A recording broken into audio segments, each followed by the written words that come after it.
Bonjour à tous les gars, bienvenue sur cette nouvelle vidéo. Aujourd'hui, vous allez être choqués de la valeur qu'on va vous apporter. Donc, on est avec Seraph.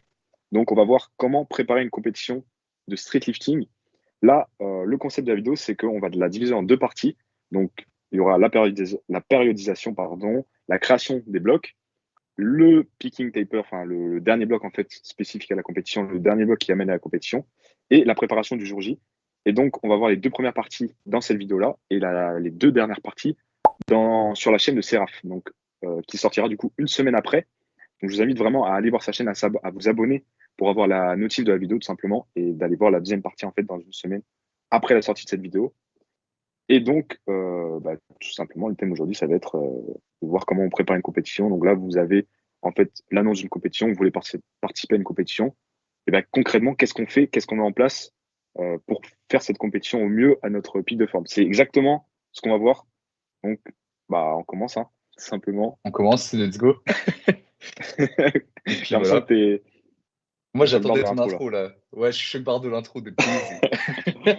Bon, let's go les gars. En tout cas, C'est la première parti. chose, ça va être de périodiser. Donc, ça va être très rapide comme vous le voyez. Là, du coup, tu es sur le truc, c'est Oui, bien sur le truc. Ok, donc la première chose, c'est de périodiser. Donc, on va tout simplement analyser en fait la durée qui nous sépare de la compétition. Est-ce qu'on est à 6 mois? Est-ce qu'on est à 12 mois? Est-ce qu'on est à, voilà, à combien de temps on est de la compétition? Et ça va nous permettre d'estimer le nombre de blocs en fonction du nombre de semaines. Donc, forcément, au début, ça sera pas très précis. Tu n'auras pas le nombre exact de blocs parce que tu sais pas combien de semaines tu fais parce que ça va aussi dépendre du thème du bloc. Donc, on va y revenir. Mais ça donne une idée, tu vois. Ça te donne une idée de combien de blocs j'aurai et ça donne en fait une idée des thèmes et de combien de blocs de chaque thème j'aurai. Donc, les thèmes, c'est force, volume, donc hypertrophie fonctionnelle, puissance, picking, etc. C'est ça, ça va être ça les thèmes. Et de toute façon, concrètement, à quoi ça sert de périodiser? C'est quoi l'importance, entre guillemets? Enfin, tu sais, peut-être un débutant, il va se dire, ouais, bah, ça veut dire quoi périodiser? C'est quoi l'objectif? L'objectif, c'est quand même d'organiser au mieux, en fait, l'arrivée à la compétition. Faut que ça Ouais. soit de manière logique pour avoir les meilleures performances le jour J, tout simplement. Et le fait de périodiser, c'est vraiment ultra important, par rapport à une échéance. En fait, c'est ça, tu as bien fait de le rappeler. En gros, pour ceux qui comprennent pas trop, le street lifting, la spécificité, c'est la force, c'est soulever plus lourd. Et en fait, pour développer de la force, on va pas faire toute l'année des formats de force et de la force.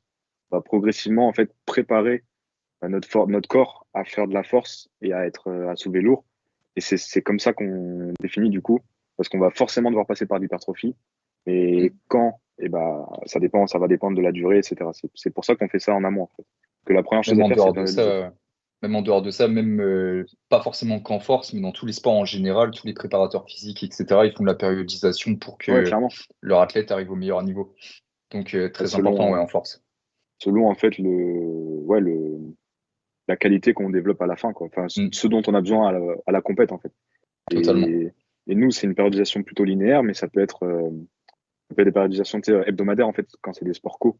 Et là, ça va être Ouais, totalement différent. Parce que la ouais, de compète, elle fou. est tous les week-ends. Là, c'est pas du tout la même stratégie qu'on va voir dans cette vidéo. Mm. Et eux, leur périodisation, ça va être plutôt même annuel, dans le sens où, en fonction du hors-saison, ils vont peut-être chercher à développer plus les qualités physiques, alors Ouais, qu'au contraire, comme tu l'as dit, de manière hebdomadaire par rapport à un match, ils vont périodiser, mais pour arriver en forme le jour J au match. ouais. Mm, mm, mm. Du coup, on peut passer à la deuxième partie. Je pense qu'on On a est tout dit. dessus. Donc, les blocs, donc concrètement, là, on va voir comment, en fait, on crée les blocs. Donc là, on a fait notre périodisation. Imaginons qu'on commence par, on a vu que notre premier bloc, ça va être l'hypertrophie fonctionnelle. Tu me regardes en rigolant, ça me Du perturbe. volume pour les débutants. Du gros volume. Donc là, ah oui, non, là, on va expliquer en fait la logique du bloc selon le thème. C'est ça. Donc, en fait, vas-y, je te laisse. T'étais inspiré tout à l'heure, donc je te laisse. Toujours inspiré. En gros, quand vous avez un bloc, enfin, faut différencier deux choses. Il y a le thème du bloc que vous allez faire. C'est-à-dire, imaginons, si on reprend l'exemple, je me prépare pour la FNSL Bretagne qui aura lieu du coup en janvier. Je vais me dire, je vais avoir 12 semaines, je vais avoir potentiellement trois blocs devant moi de 4 semaines. Donc, comment je procède? Je vais sélectionner par thème. Ce bloc-là, il est très loin de l'échéance, donc ça va plutôt être un bloc de volume où je vais me renforcer, enfin, hypertrophie fonctionnelle Je vais me Oui, renforcer de peut-être mon anatomie ou peut-être je vais travailler du coup sur mes points faibles, etc. Et en fait, plus on va se rapprocher de la compète, peut-être qu'on va sélectionner, on va plus se passer en force, picking. En fait, d'abord, il y a un thème avant de fixer un objectif. ouais, C'est le thème exactement. global en soi. Ouais. Et donc, pour vous expliquer vite fait, un bloc de force, on va pas dépasser des formats de 5 reps, Mm. on va pas faire plus de 10-15 reps sur une séance, selon l'intensité, vu qu'on est sur la force. Pour l'hypertrophie fonctionnelle, on va faire plus ou moins 6 reps par série. Enfin, en gros, pour vous expliquer un peu comment ça change en fonction des thèmes, quoi. Après, là, on va pas rentrer dans les détails sur ça. Et c'est pour que vous compreniez après ce qui va changer sur la création du bloc en elle-même. Je tiens Mhm. juste à faire un petit rappel. Là, on est déjà à au moins 5 minutes de vidéo, il me semble. Donc, si vous êtes là, c'est que vous avez plus ou moins confiance, que vous voyez que voilà, on peut vous apporter de la valeur. Comme tu l'as très bien dit, là, il y a la compétition FNCL Bretagne et il y aura même du coup la compétition Et Loire Normandie. Normandie, Pays de Loire, donc décalée aussi sur janvier, février, mars. Donc, si vous voulez, si vous souhaitez un accompagnement, on est tous les deux coachs spécialisés en streetlifting. Donc, n'hésitez pas à réserver un lien gratuit en bio. Il y aura ton lien aussi, du coup, dans la bio, selon vos préférences. Et ça mène à rien. Enfin, ça ne engage à rien. C'est gratuit. Et on Et verra ça si on peut vous vous apporte aider. des billes. Mm. Ça Ça vous apporte apporte des des billes aux billes. autres. Ouais. Et après, si vous voulez aller plus loin, vous pourrez choisir qu'on vous coach. Donc, on continue. Comment créer le bloc concrètement? Là, on a vu que selon la force et tout, les formats ils vont changer. Comment on crée un bloc? Là, on a un bloc de hypertrophie fonctionnelle. Comment on fait? Donc, déjà, il faut faire un état des lieux. On a notre 1RM sur chaque mouvement. Donc là, prenez en compte qu'à chaque fois, on parle de chaque mouvement. Donc, on a le 1RM, ou alors on a des estimations selon des formats. Donc là, il y a plein de méthodes pour trouver les estimations. Il y a plein de formules et tout voilà, pour trouver ça, ça se trouve facilement. On va aussi analyser nos points forts, points faibles. Si on est plus ou moins, je prends l'exemple des tractions, si on arrive à poser la traction, Mm. notre 1RM, c'est plutôt qu'on a un point fort en fait sur la force. Et si on est très rapide sur notre 1RM, mais on est incapable de poser, on va plutôt avoir un point fort vitesse. Analyser ça. Analyser aussi la technique qu'on a, selon les connaissances. Hein. Peut-être que vous n'avez pas beaucoup de connaissances, mais essayez d'analyser votre technique, etc., etc. Donc voilà, vraiment faire l'état des lieux. Ensuite, sur chaque mouvement, on définit du coup un objectif de format SMART. Je te laisse expliquer, Sarah. Pas de souci. Smart, ça vient de spécifique, mesurable, atteignable, réaliste et temporellement défini. En gros, concrètement, le format Smart, c'est un truc qu'on utilise dans plein de domaines, hein, pas que sportivement, mais qui s'applique très bien aux sportifs. Ça permet de fixer des objectifs qu'on va atteindre, tout simplement, en fait, et Ouais, qui sont en adéquation avec nos capacités. Donc c'est vrai. après, tu veux que je fonce sur la suite?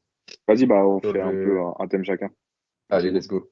Donc, spécifique, là, on vous a pris un exemple. À chaque fois, là, on va essayer d'illustrer pour que vous compreniez quand même au mieux où on veut en venir. Ouais, Donc, spécifique, ça veut dire que le format, il va correspondre au thème du bloc. Sachant que là, vous voyez, développer les points faibles quand on est loin de la compétition, travailler sur les points forts quand on s'en rapproche. L'objectif de ça, c'est toujours d'être le plus fort possible le jour de la compète, typiquement. Et donc, on a pris l'exemple de l'hypertrophie fonctionnelle ou le volume pour les non-initiés.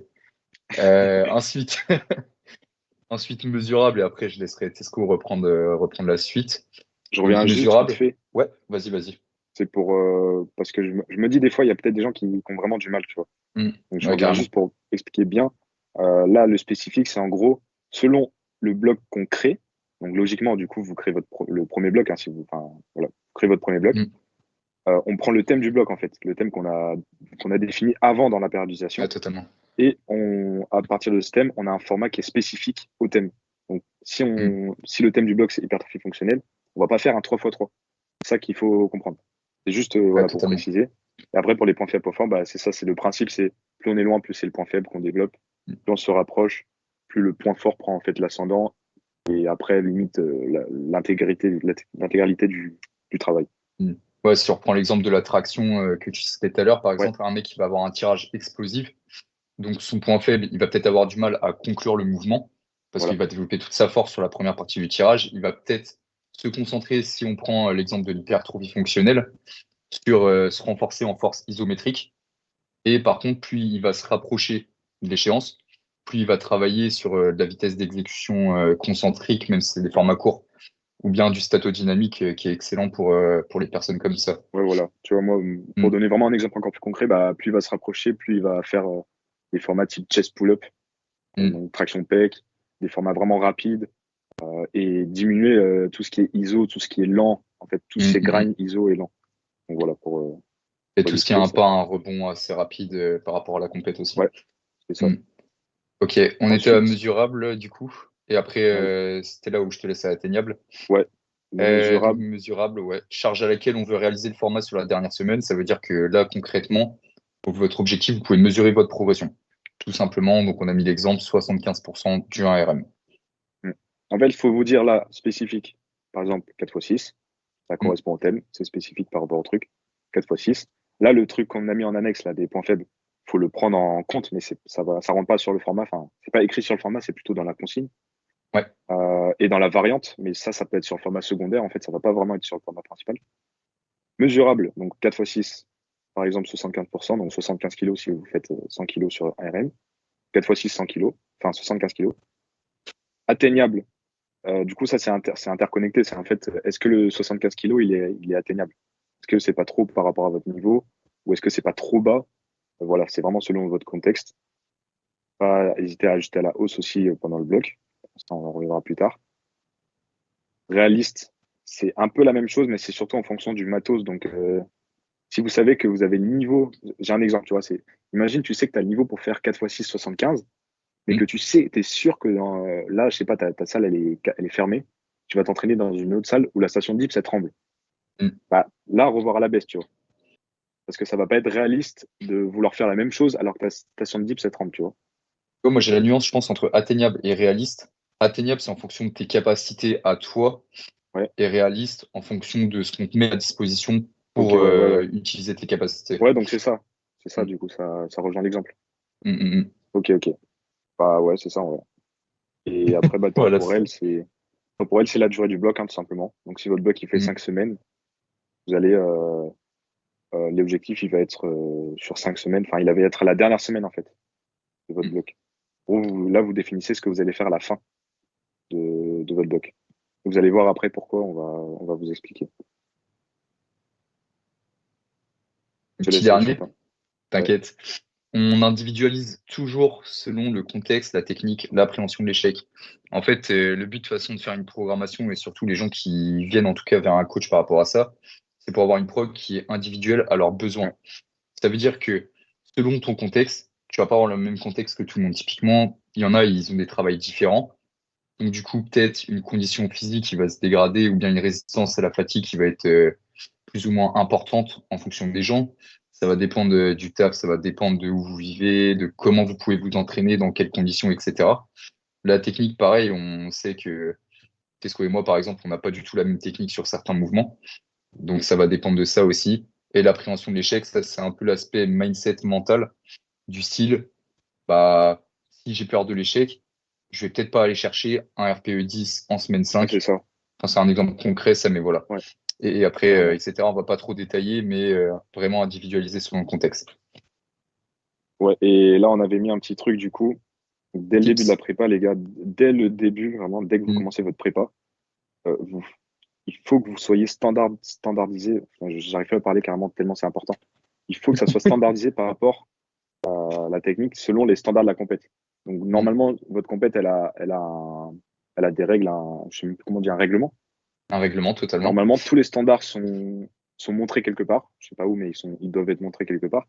Et vous Mm. prenez ces standards-là et vous les foutez dans votre entraînement et Ouais, de fou. vous me cassez pas Et les couilles.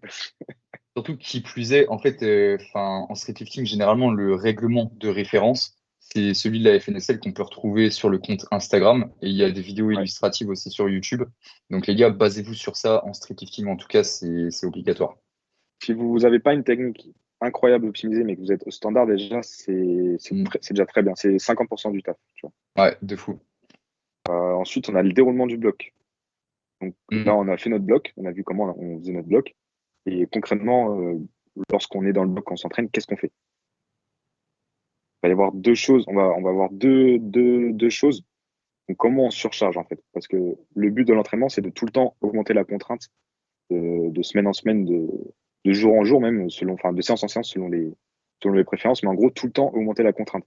C'est pas, le but, c'est justement de créer une adaptation du corps. On va pas faire tout le temps la même chose. Mm. Et comment on fait ça? Donc, il y a deux manières de surcharger. C'est la première manière, c'est ce qu'on utilise le plus souvent. Enfin, moi, j'utilise pratiquement que ça, sauf sur du renfort, etc. Mais j'utilise pratiquement que ça. C'est découler de la dernière semaine, en fait. Donc, l'objectif qu'on vient de faire là, par exemple, le 4x6 à 75, on le prend, ça, c'est la dernière semaine. Et on découle selon le nombre de semaines qu'on a. Donc, imaginons 5. On arrive à la semaine 1 avec 4x6 à, selon aussi de combien on découle. Donc, ça va, je me suis un peu embrouillé là, je crois. Un petit peu. En gros, pour faire clair, on va chercher à découler de semaine en semaine. Donc de la semaine En gros, 5, on part d'ordre décroissant. Ça veut dire voilà, semaine 5, ensuite semaine 4, 3, 2, 1 pour faire ces voilà. incrémentations. Mm. Et là, pour savoir, et ouais, on a besoin de savoir du coup de combien on réduit, combien on découle. Mm. Et c'est ça qui va dépendre de comment on incrémente. En gros, ça dépend encore de l'intensité. Si on veut une intensité tout le long ou si on veut partir très bas. Et là, du coup, si on veut partir très bas, ça va plutôt être des grosses incrémentations, donc 5, 7, 10 kilos. Si on veut une intensité tout le long, ça va plutôt être des petites, donc 1, 2, 3 kilos. Si c'est le format principal ou secondaire, c'est différent aussi. Si on est au Mm. point techniquement, généralement, on va partir de plus bas. Donc voilà. Et donc là, on a vu du coup comment on incrémente selon la dernière semaine. Mais la deuxième manière d'incrémenter, moi, je mets plutôt ça sur des renfos. Je sais pas si toi aussi tu fais ça. Pour du Plutôt le mettre sur des renfort, ouais. renfos. Mm. Généralement, je le mets pas sur des formats principaux, mais ouais, plus du renfo, du format secondaire aussi, des fois, si c'est Mm. un peu flou. Si c'est du tempo et tout, tu sais pas trop à combien tu vas finir. Donc c'est vraiment au feeling. Donc en fait, vous commencez avec un truc simple, charge légère sur le format souhaité, le format que vous avez créé. Un truc que vous êtes sûr que ça passe et que c'est assez simple. Et à partir de ça, vous augmentez en fonction du RPE et du RIR que vous avez fait sur la première semaine, tout simplement. Mm. Et là, ça nous ramène à comment augmenter, comme je vous expliquais tout à l'heure, donc en fonction de l'intensité, etc. Enfin, en fonction de vos besoins, en fait, du contexte. Totalement. Est-ce que ça a été clair? Je pense que oui. Ça a été clair, ouais. En vrai, ouais. Ouais. Voilà, vous avez les deux manières de surcharger. Ensuite, on a l'adaptation selon le contexte. Ça, c'est pareil, c'est un principe. Dites-vous que ça peut jamais être exactement comme vous avez prévu. Donc, il faut toujours garder en tête qu'il y a l'adaptation qui joue un rôle important, en fait, Mm, selon les mm, mm. facteurs externes. Donc, la fatigue, le taf, voilà, donc la résistance à la fatigue. Selon votre progression aussi, si vous voyez que bah, finalement, c'est très dur dès la première semaine, il va falloir ajuster à la baisse. Et inversement, tu vois, ça peut être l'inverse. Si vous voyez que c'est vraiment trop simple, bah, faut pas monter, même si c'est Mm. assez rare. Et moi, je conseille souvent de plutôt laisser de la marge que de vouloir monter et aller chercher forcément le RPE 10. Mais bon, après, on pourrait débattre sur ça Totalement. longtemps. Mais en gros, vraiment, pensez toujours adaptation. Faut jamais que vous vous disiez, ouais, je fais ça, je fais un plan sur 6 mois et je fais ça, quoi. C'est impossible. Mm, Tous mm, les mm. jours, il y a besoin d'adapter, toutes les séances, donc voilà. Ça, c'est sûr. Voilà, hein. Ensuite, On le est bon pour ce point-là, dernier, ouais, je pense qu'on peut aller ouais, au je dernier. pense qu'on est bon. Je te Comment laisse enchaîner les enchaîner, hein. blocs? Ok, Ouais, let's go. Donc, comment enchaîner les blocs? Ça va dépendre surtout. En gros, je viens de finir ma semaine 5. Enfin, si mon bloc dure 5 semaines, ouais. concrètement, qu'est-ce que je fais? Qu'est-ce que je mets en place? Donc, du coup, généralement, on recommande même dans la plupart des cas de basculer sur une transition déload. Et là, je vous invite à voir la vidéo déload de mon frérot Tesco. Le lien est dans la bio. Si j'oublie pas, Non, mais clairement. tu Non, me mets mais dans du un coup, bourbier, là. ouais, vraiment. T'es obligé maintenant. Non, du coup, alors, on a débattu un peu. On va parler de la semaine zéro. Semaine zéro, concrètement, c'est quoi? Ça veut dire que sur votre nouveau bloc, vous allez utiliser du coup les nouveaux formats, etc. Et en fait, on va essayer de s'adapter au bloc qui vient en faisant une semaine zéro qui est très légère et qui va permettre à votre corps de récupérer et de pouvoir partir le mieux possible sur votre semaine un, sur votre prochain bloc. Donc, Voilà, pour ça, après, réduire d'une semaine, en gros, c'est pour vraiment prendre le rythme. C'est ça l'objectif d'une semaine zéro et nous permettre de vous récupérer. T'as des choses à rajouter sur celui-là ou je passe au prochain là? Non, bah, c'est ça, en fait, Mm, c'est mm, pour expliquer, c'est en gros, moi, je considère que quand on n'est pas sur le dernier bloc, juste avant la mm, compète, les transitions de bloc, elles se font que en semaine zéro. Donc, en fait, on crée notre mm, prochain mm, bloc, on réduit encore par rapport à la semaine 1 pour avoir un deload, pour avoir un truc mm. on est sûr, là, on est sûr, c'est hyper simple, normalement, c'est un deload, mais en fait, ça nous permet de commencer à surcharge, et comme tu as dit, hein, ce que tu viens de dire. Voilà. Totalement. Et ensuite, on check quel format on va faire sur le bloc suivant.